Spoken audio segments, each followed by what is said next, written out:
ચોમાસાની શરૂઆત થતાની સાથે જ વડોદરામાં મગર દેખાવાનું પણ વધી જતું રહે છે। ત્યારે ગાજરાવાડી વિસ્તારમાં આવેલા પમ્પિંગ સ્ટેશન નજીક મગર જોવા મળતા સ્થાનિકો વચ્ચે ભયનો માહોલ છવાયો હતો। ત્યારે મગર રસ્તા નજીક આવેલા ઝૂંપડાઓમાં પ્રવેશી જતા સ્થાનિક રહેવાસીઓ ભયભીત બન્યા હતા। જ્યાં ઘટનાની જાણ થતાં જ એનિમલ રેસ્ક્યુની ટીમને તાત્કાલિક જાણ કરવામાં આવી। ટીમ તાત્કાલિક ઘટનાસ્થળે પહોંચી અને વન વિભાગની ટીમ પણ ત્યાં આવી પહોંચી હતી। ત્યારે 4.5 ફૂટના મગરને સંભાળીને સાવચેતીપૂર્વક પકડી લેવામાં આવ્યો અને ત્યારબાદ રેસ્ક્યુ કરાયેલા મગરને તેના નૈસર્ગિક નિવાસસ્થાન વિશ્વામિત્રી નદીમાં છોડી મૂકવામાં આવ્યો।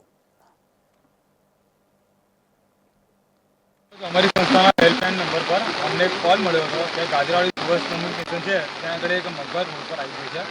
આ કોલ મળતાની સાથે જ અમારી સંસ્થાના કાર્યકર ત્યાં આગળ પહોંચ્યા હતા અને ત્યાં જોતા અમને 4.5-5 ફૂટનો એક મગર જોવા મળ્યો હતો, જેને અમે સહી સલામત રેસ્ક્યુ કરીને વન વિભાગને સોંપવાની કાર્યવાહી હાથ ધરી છે। તે મગર ક્યાંથી આવ્યો છે એવું તો એમાં કંઈ જાણ છે?